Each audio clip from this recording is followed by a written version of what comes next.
Hi everyone, welcome back to the Builders Bench podcast, brought to you by Seabuilt, and thank you very much once again to our great sponsor, Earthlift Excavation, for coming on board again. Fantastic response in the last 3 episodes, so they were really keen to get on board with us again.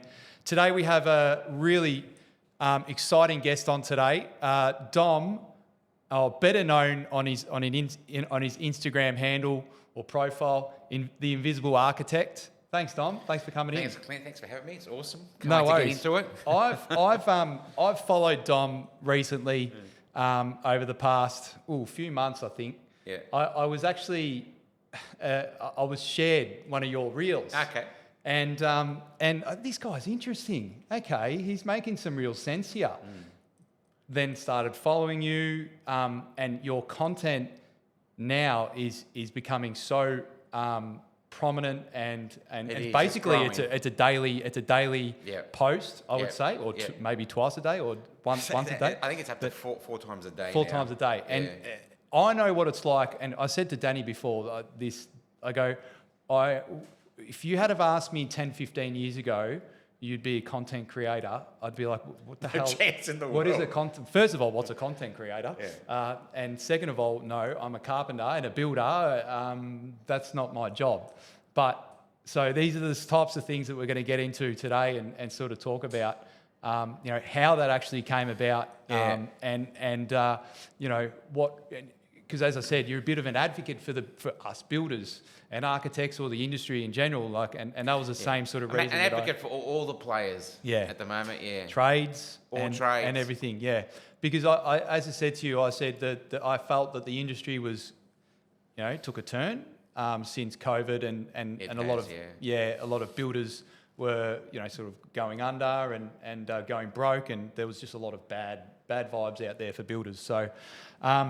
But look, there are a few questions we want to get to. We're going to try to get to through all of them. Let's go back to your, because you're an architect by trade. Yeah, look. So how did you get into it? Look, my history is a long history. Other than to say, one of my biggest influences was my dad. Yep. So my dad was just a concreter, an immigrant concreter, and I'm one of 7 siblings, but I was the only one that would go to work with him on holidays, school holidays. From the age of 8 and 9. And what could I do as a 9-year-old? They have some formwork. They give me a bucket of diesel with a paintbrush, paint the formwork. Nice. So no gloves. No gloves, no nothing. So, but I remember the first memory. Dad would wake me up at like 4 or 5 in the morning, and it's pitch black, and it's like, "Come on, we're getting in the car," and the drive to the big subdivisions. And it's still darkness. And then I remember seeing the sun rise, but then the smell of diesel. And then as a kid, all I saw was yellow Tonka trucks just running around. And I just was blown away by the sheer community of trucks and builders. And, I used to look forward to their 10 o'clock break, where they gather around and eat and stuff. So I loved construction from that day onwards. But my dad was always scared I'd end up with being a concreter, right? So yes, I just loved construction, and I knew from a very early age I wanted to build and design. Yep. So headed towards more the the architecture. But I was lucky because at high school I was mentored by two teachers, a graphics teacher and an art teacher, and for 7 years every year they mentored me. Now I don't know if they saw anything, but they went out of their way to help me. So much so that one of them taught me how to do 3D rendering by hand, not with computers. Wow, that's old school. It was old school. And they said, Dom, when you finish high school and you get into university, you're going to need an income. Because I came from a large family, not much money. So they taught me how to do that. So how did that help me? I went and canvassed all the local real estate agents and said, look, I'm a 3D renderer. You guys need your houses drawn. Because in those days, they used to draw buildings by hand to put in the newspapers. Yes. So I basically undercut the agencies and scored drawing their homes when they were for sale, floor plans, like you see in today's paper, and the brochure for the window. So lo and behold, I had my own agency going at university. So at university, I was earning the income of an architect, yet here I was just doing 3D renderings. Just renderings. Having said all that, the love was architecture. I took a year off with some mates. We bought a house after 3 years at university in Carlton, in Melbourne, and we spent a year renovating it. A year. And how long ago, when was this? So this was 1990. It's a long time ago. Right. And to cut a long story short, after a year working our balls off, we made no money. Our interest rate was 18%. Yes. We worked out that the interest was higher than the construction cost. Late 80s, early 90s recession kicked in. 18%. Yep. And we thought, we've got to sell. So we sold and got our money back. But that was the best thing that ever happened to us, because there was 4 of us. And we made no money on the very first thing we ever did. So we went back to school. Yep. Finished the final 2 years, became an architect. Finished architecture. And I did something unusual. I said to my mate, whom I'd also taught the art of drawing, I'm not working for any architect. I already earn their wage. Why would I go work for anyone else? So we set up our own business in Carlton, in a little warehouse. Right. And doing doing marketing drawings for real estate agents. Yep. So we had 20 or 30 agents on our books. So this was the early 90s now. 93, 94. But something unusual happened. The market started to take off. And the agents that were ringing us saying, hey, boys, can you draw this house? It's for sale. They then follow up and say, hey, boys, the guy that bought it is a developer. Aren't you architects? Yep. So he put us in touch with them. So we started getting architecture work, which is developer work, from all the houses we were drawing. Wow. It just word of mouth and just took off. Then those agents back in those days would team up with other developers to become developers. So now the network we had built to draw for them, we're now feeding us. It's just taken right off. So at that point there, we ditched the renderings, because now we're an architecture business servicing developers. Now, our unique skill at the time was that we could see things in projects that many architects couldn't see. Yep. Now, what does that mean? Okay, basically, my partner and I thought, what's going to give us the edge to get work? What if we can see something in a particular development site that no one can see? If we can develop that skill, we'll get more work. So we started doing all this work for developers, successful in getting approvals, scored more inner city developers. And our work was primarily, clients would buy factories or inner city warehouses, and we converted them for residential use. Now, this was the early 90s? 90s, heading up into the 2000s. Into 2000s. So now, correct me if I'm wrong, I think that's when the builders started to go, there was a builder's boom. A boom. In the early 90s. Like it was boom. 1993, everyone went and got their builder's license. Everyone got their license. Yeah. So we're designing for developers. We're doing really well, but one thing used to bother us in that the developers would take our designs, carry out only 80 to 90% of the design, and ditch the gold. Yep. So my partner and I said, you know what, why don't we go get our builder's license? Yep. And we build our own work. Yeah. So that we can show our clients, look, the 10% you're ditching, you should leave it in. So we did that. We went and got registered, sat exams, and then we bought properties. We started developing them, sometimes in the same spot as our clients. Now, you would think that the clients would be dirty on us. The opposite happened. They'd see our projects and go, how the hell did you do that? Can you do it for us? So the machine, again, kept getting fed. Now, our work was architectural, but still built to the same budgets as their budgets. So we showed them you can be better at your craft. Just do what we're doing. So that's what led to becoming a builder. Now, we'll go back. How many partners were there? I had one partner at that time. Okay. We eventually grew to 3 partners. It's 3 in total. So that was when you first did that project, there was 3. So it was only me and my partner to start with. Yep. And then as the business grew, yep. So now we're architects. Yep. We're builders for our own work. Yep. And we're developers. Yep. It's too much for us. There was certain people on those sort of jobs. So one was the builder so and my project partner, management. Anthony, was the builder on site. Yep. I was the architect looking after client work in the office. Yep. And searching for properties. When that became too much, we put on a third partner to take over looking after the architecture so that I could concentrate on finding development sites. Right. For ourselves and for clients. So my partner Anthony would be the builder, Frank would be the architect, and I was now the full-time property developer in that environment. Yep. Beauty. So when you go, we'll go back when you were a kid and you were working with your dad. Did you like drawing? Did you draw? Yeah. Just little acts of kindness. So when I was at primary school, I was moving school in grade 2. And so a teacher decided to give me some drawing equipment as a gift. Yeah. And that simple act of kindness got me drawing. And that got me drawing to the point where I got to high school, and I just wanted to keep So drawing. the talent was there. You knew it was there, and it wasn't really It's there. funny you mentioned that, Clint. You know, I posted about this recently. I got through high school by working my balls off. Was not the most talented. Yeah. Having said that, yes, I got the highest score for graphics. Okay, having said all that, but everything else I had to work really hard at. And I didn't really know where I belonged in the ecosystem. Even when I got to university, it wasn't the easy way. I had to work my ass off. So I never considered myself talented or I don't, even to this day, Different above the others. never. Yeah. In fact, I always thought, how are you faking this? How are you getting through? Yeah, yeah. Until I found a book, and I recommend everyone read this book. It's called Grit, Grit. Grit. By a woman called Angela Duckworth. She's in the United States. Yep. And this book basically says this: people that are successful or get to where they want to get in life, it's not because they're talented.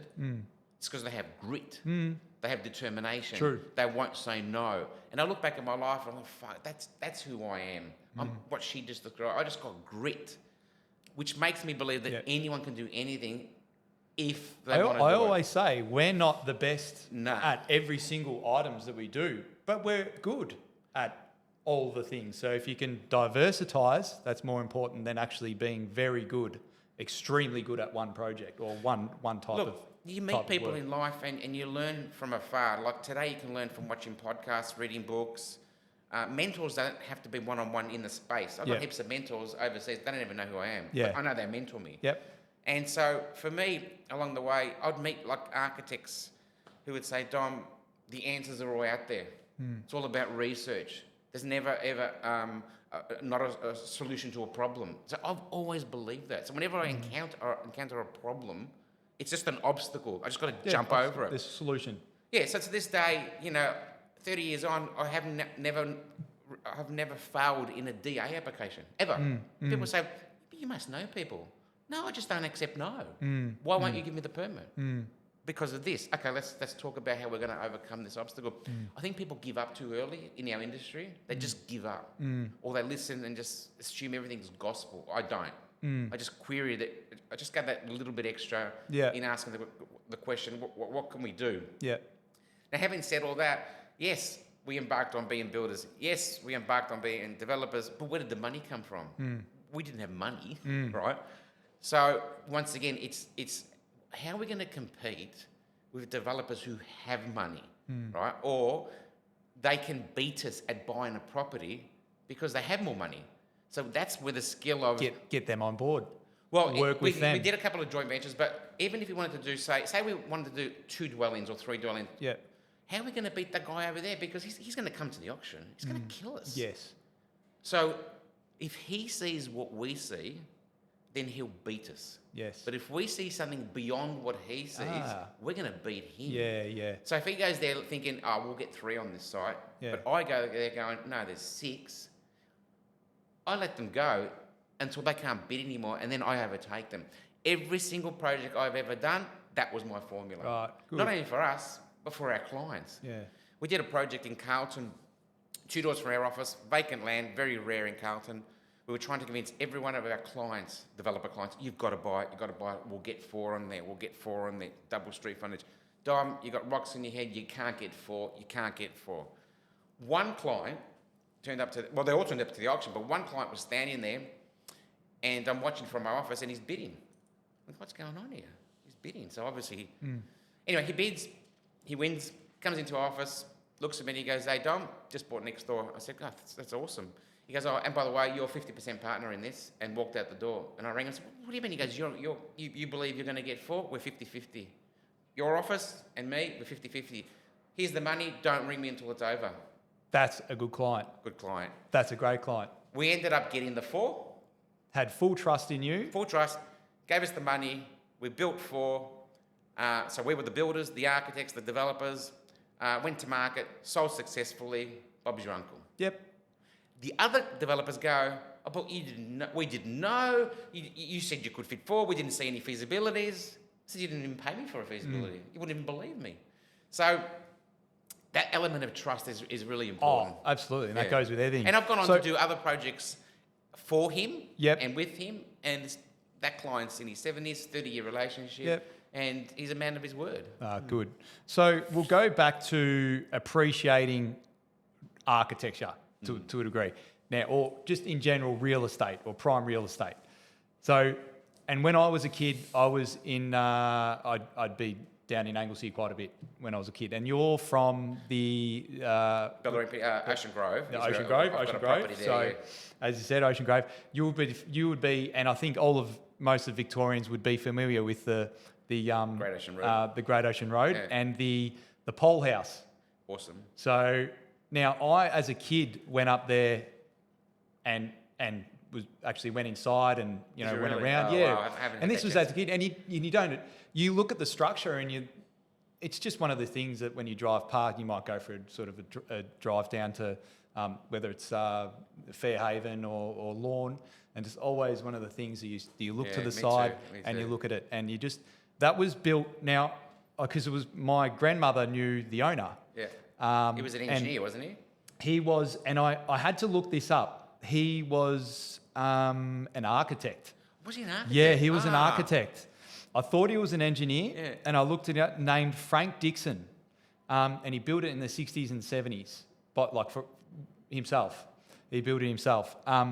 And that there is just an engineering marvel. Yeah. And I think it's well known. I think it's even on the Victorians tourist commercials and things like that. So have you built in the past, have you built anything to like that or design, or even designed Yeah, anything I've got like something, that? not to that level. Or that's something that you're really proud Yeah. of, and Something is I'm just- proud of. Yeah. But I'll tell you the irony of that pole house is that if we tried to do that today, right, the local council would say it's not in character. It doesn't fit the streetscape.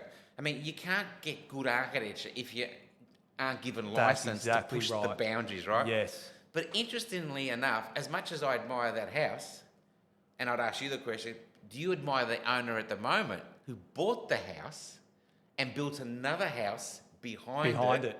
Right? I think the house had already... There was always a house behind it. There was always a house behind it.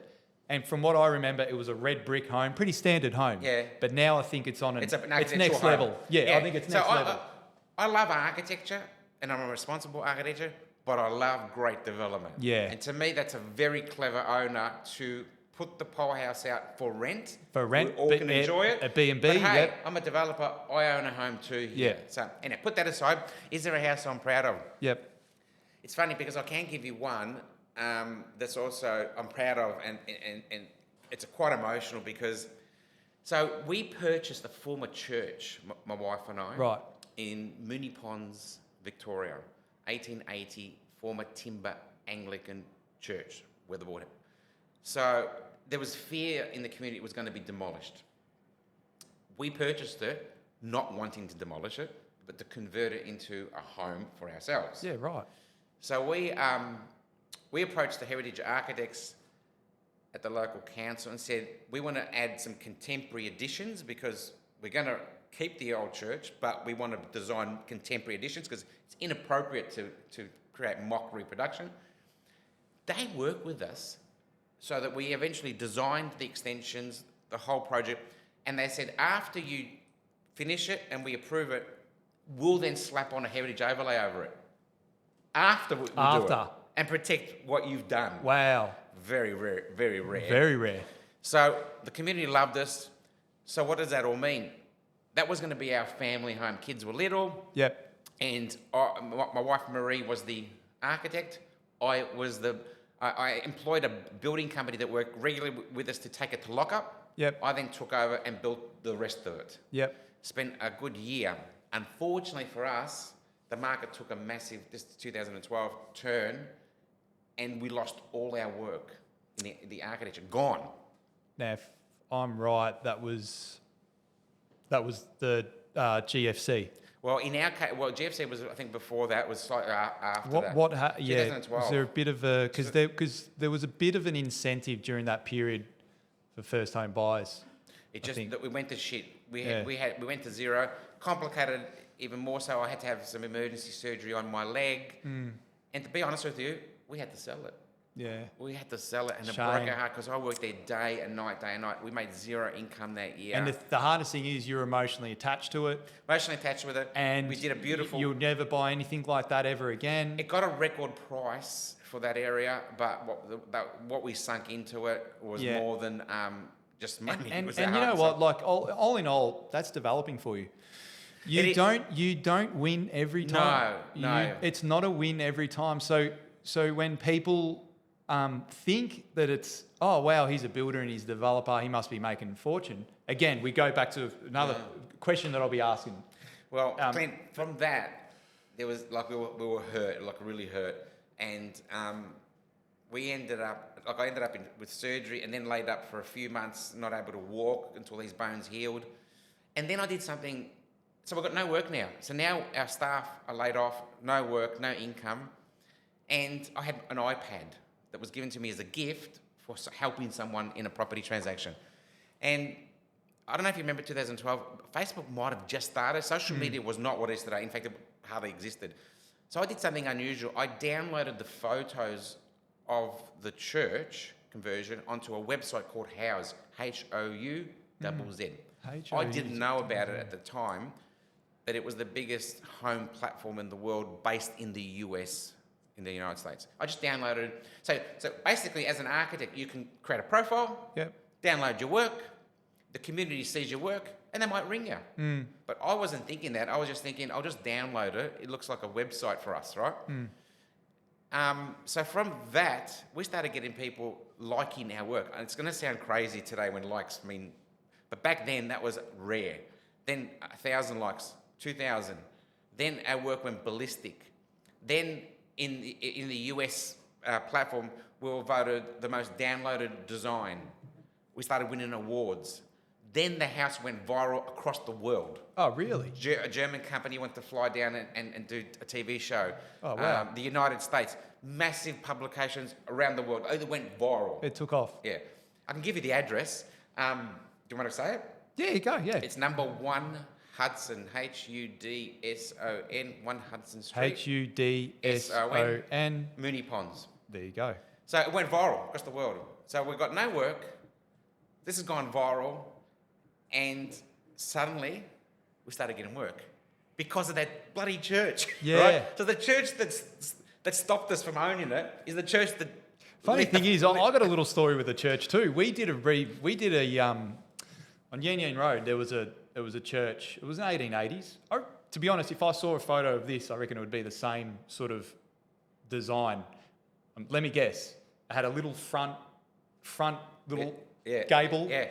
Small gable underneath the larger gable. That's it. And then the cathedral ceiling with a flat. Was it? Yeah. And then did it have 3? What would you call it? Vents or had all that sort of stuff. Yeah. On top Anglican, of it, or 2 or 3. Yeah. Anglican. Yeah. Anglican so church. we built a contemporary edition. Yeah. And then we opened up the back, put a mezzanine level. But one day I was there with the builders, and there was a manhole, and we opened it, and we went into the roof of the trusses, and I rang my wife. I said, "This is another level. You see the whole city." So we created a loft. Oh, did you? Oh, it was amazing what we did. Well, this one was heritage listed. It still is to this day. Yeah. We had to move it. Well, BMD helped moving it to its position now next to the CFA. We redid it back to its original state. So it's sitting there now as a Class 5 building, commercial grade building, because it's now used as, I know people do like sort of Pilates and stuff like that and in there. So it's that one there I'm the most proud of because we sunk our heart and soul emotionally, physically and mentally. Proud of that. Number 2, it resonated not just in Australia, but around the world, which is very unusual. Number 3, I'm proud of it because we had to give up something in life. Was it weatherboard? Sorry. Yeah. Weatherboard, yeah. But the additions are masonry. Yeah. So we had to imagine giving up something you love so much, but you have to let it go. Yeah. We had to let it go. Yeah. But then it was the one that took us to the next level. Yeah, yeah. So look, we'll move on, Dom. That's very interesting. Look, so we did touch on how you were mentioning that one post that you caught my eye quite well. So, and anyone who's out there actually on Instagram, definitely follow Dom, because he's, as I said at the start, he's a great advocate for the industry. Now, one that stuck with me was builders aren't, number 11, builders aren't rich.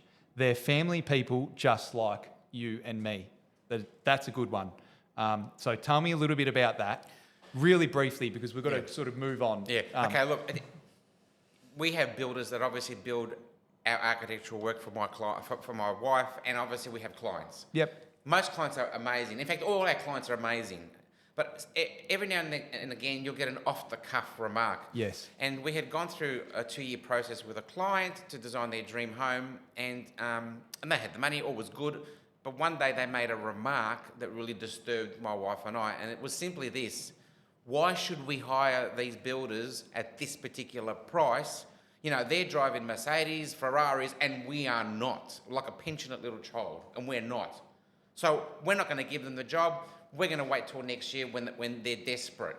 And this really affected us. We said to them, they're not desperate. They're family people, and it's only going to get more expensive. Now, we know they're family people because we see their kids. We see them quoting at night. So that really, I needed to get that message out. These are people with families. No, I think it's so important, and that's it's so important to get that out, because I don't know why or when that sort of judgment was made about builders. Yeah, look, I think it's swinging in a different way at the moment, Clint. Yeah, all builders are rich. Now it's the other way. All builders are shit. That's the thing. The trust isn't there. Is dropping. And to be honest with you, there are shit builders out there. I've had people, I talk to who are interested in doing a renovation or something, and they've said, I've had bad experiences in the past. You know, very, very wary on actually engaging a builder, and it's like it's hard, because it's like you need to almost feed them the information, and it could be an information overload for them, but try and get their trust on board to go. Look, a lot in the past, the clients that have built with us trust us from the start. As long as we're okay with the price, and we're not ripping off. We don't rip off. We're okay with our pricing, good, and that's the way we've had it since we started. And clients come to us because they know they trust us. You make an interesting point, Clint. Too many clients, people make a choice of builder through this particular thought process. Let's pick the cheapest builder. Yep. That's the wrong move. We need to pick the best builder that we trust. Yes. That comes from a referral. If they just change the mindset, right, they're not going to go through that hardship. Yep. So being the cheapest doesn't get you the best builder. Exactly right. You could be doing as much marketing as you want, as many podcast episodes as you want. At the end of the day, that doesn't put the trust into anyone's hands to go, I trust him to build my biggest life investment. That's right. That's basically what it is. And that's a problem. So why pick the cheapest builder from a tender list when there are 2 or 3 other builders that come with testimonials? Yes. The architects have worked with them before. They have the runs on the score. Why are you choosing that builder? Yep. We don't even know them. Yep. It's a mistake. Yep, exactly. And you could throw it out to 3 builders. Why do you need 3 or 4 builders to throw those plans out to? Well, basically, the convention is 3. Okay, 3 builders normally, and the reason is you need a competitive idea of where we sit. Now, if all 3 builders come in at say $1 million, $100, 990, you're in within 10%. You love that sort of tender process. Yes. But I can tell you this, and I can almost guarantee it 100%. You tender to 3 builders, one of them's going to drop out. It always happens. I don't know why. So then the top 2, how do you determine the top 2? Okay, in terms of... or how do you determine from those top 2, if one drops out, how do you got 2 that are still in the running? Okay, so usually, how would you determine the final? So usually a client will say these words, do you know any builders? Yes, we happen to know quite a few builders. So depending on the project, we may choose 2 builders we think are appropriate for that, whatever. Yep. Now, sometimes the client will have a stranger or someone they know, a family member, they'll be in the mix, right? So if it ends up being two builders we know the points of difference between the two. And I'm telling you now, one of them is going to be price in our situation. One is more expensive than the other. Yep. Now, we say to the client, more expensive, but they're both excellent builders. They ask the question, but what makes them more expensive, Dom? That particular builder has site sheds. Communication is awesome. Site is run with military operations. In other words, they're extremely professional, good at their craft. And you have to pay for that. You have to pay for that. This builder, final execution is as good. Massive communications with our office. We have to be there more often. Documentation is poor. We have to push them. Who loses out in that deal? We do, the architects. But we're here to bat for you should you want us to go down that path. Coincidentally enough, interestingly enough, I should say, do you know that many clients choose the more expensive one and many choose the non-expensive one because it boils down to something else, personality and trust. And so they'll meet both. We gel with them more. They're 200 grand more. We still want them. Yep. Okay, I think that's good. It's excellent. These people are for you, right? Yep. Whereas this group isn't for them because culturally or whatever reason, there's just a different. Because sometimes you'll have a client that's extremely professional, and we want to make sure we line them up with someone that sees those same values. Now, this is great It's got nothing to do content. with money. This is perfect content for our viewers. Yeah. So we say, information, I should say. This is perfect information. Knowledge. Yeah, it doesn't mean that how can there be such a price difference? Well, it depends on the project. Well, yeah, that guy's got a full-time project manager on the site. That one doesn't. He roams around to the site. He has site sheds, facilities. You go to his site, it's got carpet in the front garden, for God's sake. I always say, I'm the builder, right? And then I'm also the carpenter, and I'm also the supervisor or project manager. And I'm on site. But I'm not a carpenter. I don't put my nail bag on every single day, but I still will. And that's a bonus on every single job. No matter what job it is, I will put my nail bag on at some stage throughout that build. There is another thing, Clint, that we should touch on, which is super important, after sales service of a builder, right? So we all know that you build a building, it's built by humans. I don't care what anyone says, things go wrong, right? That it's a living being, right? Yep. So that means, right, that when the building's finished and they've moved in, there's a certain defects liability period where the builder will have to come back to rectify small things. Correct. So the measure of an awesome... 3-month defect period. Yeah. A measure of an awesome builder is the builder that comes back. Yeah, and answers their phone. Now, that will sway us deeply if we think a builder is awesome, but his service is crap after the handover. Not because they're bad builders, not because they're awful people, not for any other reason, that it's not in their DNA. Yes. It's not that they don't want to fix it, it's just not in their DNA. Yeah. Whereas the professional one, I'm coming back. And I might get 3-month defect period lists. I'll get those things done. It may not be done at the click of a finger because I need to engage trades to be able to get there and stuff like that. I always answer the phone and eventually they get done. Oh, look, we don't expect the builder to come back every time unless there's it's a like defect. It has to be a major item, whatever leak. But we just say to the clients, live in there for 3 months. Yes. Make a list. Yeah. Give the list to the builder. He'll break it up into the 7 trades. Yep. Bang, they hit it. Exactly job done. right. So professionalism. Look, a builder, if he's professional, he's going to do well. Yeah, exactly. All right, Dom, we're finishing up here, mate. It's been a fantastic episode. Thanks, Now, you said the Ocean Grove. You're from Ocean Grove. We've actually built one down there. In Ocean Grove? Wilton's Road. Oh, I can't picture Ocean that Grove. Wilton's Road on the corner. Yeah, nice little, not a big home, but a nice little home. But the Ballerina is an awesome place. Tell me a little bit more. I mean, I know the area. Well, I know Point Road, as I said, Point Road. So how did I become an owner of property on the Ballerina Peninsula outside of Melbourne? It's basically what I do in life. Once again, my wife said, because their family had a home down there, Dom, I'm going to drive you down the best street in Ocean Grove. It's got water views. It's awesome. I drove down there and saw this 1970s house. Actually, no, I tell a lie. 1956 house because it was inscribed on the concrete. Yeah. And I had to have it.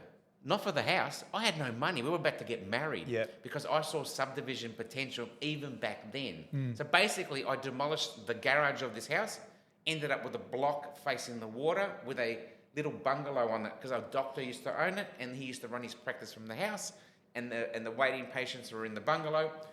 subdivided it, and ended up today with a 7-figure house through the art of subdivision, Wow. which is what I'm trying to teach people. And what a great spot it is. It's an Down the awesome surf spot. coast, I mean, it's just getting bigger and bigger. Love it. I went down there with Love the it. family last week and we went to Torquay and Kids are beach babies, learn to swim, surf. Yeah. It's amazing. it's just got, Torquay's got everything there now, Bunnings and Reese and whatever you need for a builder, that is. That's true. And it's only, 20 minutes from Anglesey and I think it's only just going to get bigger. It is going to get bigger. We just need a train down there. You and I, Clint, have got to stop talking about the Bellarine. I don't want anyone going down there. Yes, Again, right? I know. I just shut my mouth and tell people. I I think know. you should head to the mornings. Yes. Lots of people down there. Yeah, Your yeah. people are down there. Go down there. Don't come our way. Or stop at Tarneet. Yeah, that's right. Mate, before we finish up, do you surf? I don't surf.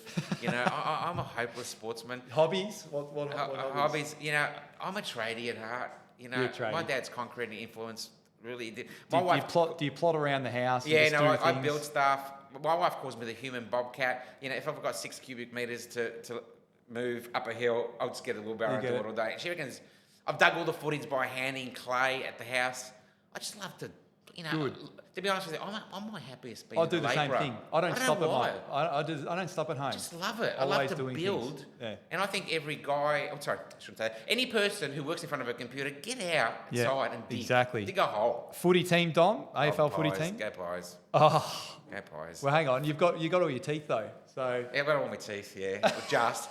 You know what? Not just a Pies fan, fanatical. Really? Yeah, my brothers. so you're disappointed with the outcome then? Nah. Nah. No, what? Next Disappointed, year. but can I tell you, when a team year after year gets you in the finals, we're second to Geelong in most they're preliminaries, and are always performing, there's a certain amount of pleasure in just that. Oh, I agree. I'm telling you now, I feel sorry for the lesser teams, like North Melbourne. I have a soft spot for, but I'm never gonna. I mean, I'm a D supporter, so 2021 was great. And you weren't in the state. And we just went, yeah, no, and we weren't in the state. We didn't see it at the MCG, so that was disappointing. Yes, enough fanatical AFL follower. Dom, great chat. Thanks, Clint. Thank you very much for thanks for coming having in, me. I mate. really enjoyed it. And to the viewers, I really hope you got some knowledgeable things out of this one. And make sure you follow Dom tell me. The.invisible.architect.